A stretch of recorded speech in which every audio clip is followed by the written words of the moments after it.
আসসালামু আলাইকুম ভিউয়ার্স, আজকের আমার এই ভিডিওটি সর্বোচ্চ সংখ্যক সাবস্ক্রাইব এবং শেয়ার চাই। এই শেয়ারের মাধ্যমে যাতে আমাদের সড়ক পরিবহন মন্ত্রণালয় জানতে পারে আমার এই ভিডিওটি করার কি উদ্দেশ্য। এই ভিডিওটি যদি আপনারা শেয়ার করেন এবং সাবস্ক্রাইব করেন, তাহলে আমাদের দেশের নীতি নির্ধারক যারা সড়ক পরিবহন মন্ত্রণালয়ের অধীনে আছেন তাদের একটা নজরে আসতে পারে। আমি এই ভিডিওটি ছাড়াও আরও 4টি ভিডিও করব ওই সড়ক পরিবহন মন্ত্রণালয়ের দৃষ্টি আকর্ষণ করার জন্য। এখন আমার এই ভিডিওটি হলো, আমি অনেক দেশেই ঘুরেছি, অনেক দেশেই গিয়েছি। যাওয়ার সুবাদে আমার একটা অভিজ্ঞতা হয়েছে যা দুবাই এসে আমার নজরে পড়েছে। এই অভিজ্ঞতাটা হলো যে দুবাই শহরটা হলো ইউনাইটেড আরব আমিরাত। এই দেশটি অনেক সুন্দর এবং এই দুবাই শহরটা অনেক সুসজ্জিতভাবে সাজিয়ে তুলছে এবং সুন্দর সুন্দর ইমারত দালান কোঠা গড়ে উঠেছে। এই দালান কোঠার ভিতরেও আমি একটি সুনির্দিষ্ট একটি ভবিষ্যৎ সুন্দর একটা সদিচ্ছা, তাদের একটা উপলব্ধি দেখতে পাচ্ছি। এই উপলব্ধিটা হলো যে সড়ক পরিবহন মন্ত্রণালয় আমাদের যারা এই নীতি নির্ধারক আছেন, তারা আমাদের দেশে ও তাদের দেশের রাস্তার মধ্যে কোনো ডিফারেন্স নেই। আমাদের দেশের রাস্তায়ও গাড়ি চলে, তাদের দেশের রাস্তায়ও গাড়ি চলে। বাট পার্থক্য এটাই হলো যে আমাদের দেশের রাস্তা ও ওনাদের দেশের রাস্তার মধ্যে অনেক পার্থক্য আছে। পার্থক্যটা হলো উন্নত। তাদের রাস্তাটা উন্নত, আমাদের রাস্তাটা ওরকম উন্নত না। মোটামুটি যে আমরা যেভাবে চলতে অভ্যস্ত সেভাবেই তৈরি করা হয়েছে। আমাদের রাস্তাটা যেভাবে তৈরি করা হোক না কেন, আমি এতে বিচলিত নয়। যেভাবে রাস্তা হোক আর না হোক, এই জন্য আমি এত চিন্তিত নই।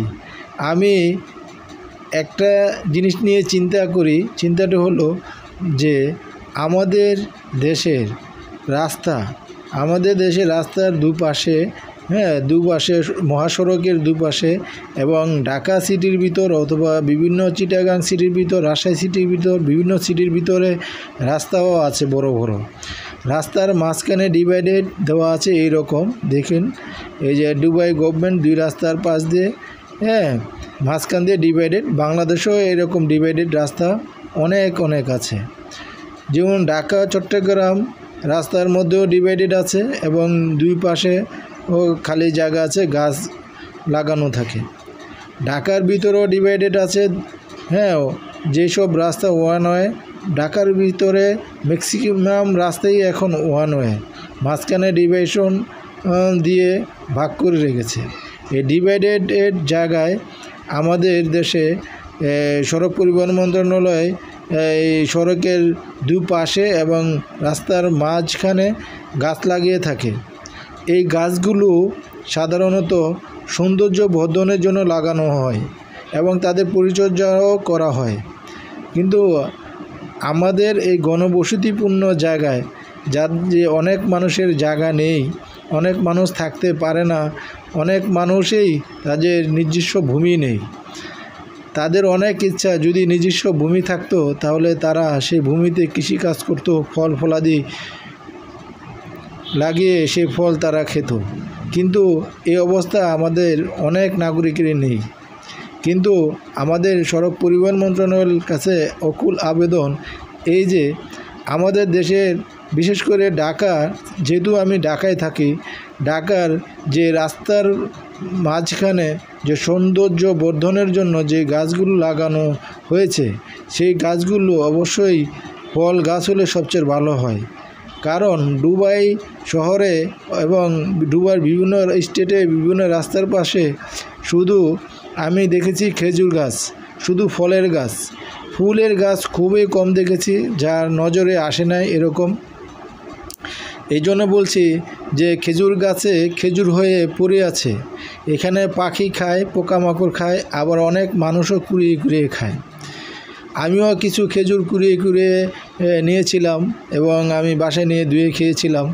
তাই আমাদের দেশে রাস্তার দুপাশে এবং রাস্তার মাঝখানে যে ফুল সজ্জিত গাছ লাগানো থাকে, অথবা আমাদের মহাসড়ক ঢাকা চট্টগ্রাম যে মহাসড়কের পাশে আপনার যে কড়ই গাছ, বিভিন্ন রুটচাম্বল গাছ লাগানো থাকে, ওই গাছগুলোর পরিবর্তে আম, জাম, কাঁঠাল, লেচু, নারিকেল, বিভিন্ন প্রজাতির যে ফলগুলো আছে, যেরকম ধরেন কাঠবাদাম, হ্যাঁ, বিভিন্ন ফল ফলাদি যেগুলো দীর্ঘস্থায়ী হয়, হ্যাঁ, এই কড়ই গাছের মতন এই বংশবিদ অনেক বছর বেঁচে থাকে, এরকম গাছগুলো লাগিয়ে দিলে আমার মতে খুবই ভালো হয় এবং দেশের অনেক দরিদ্র জনগোষ্ঠী এবং অনেক লোক এতে ফল খেতে পারবে এবং তারা অনেক উপকৃত হবে।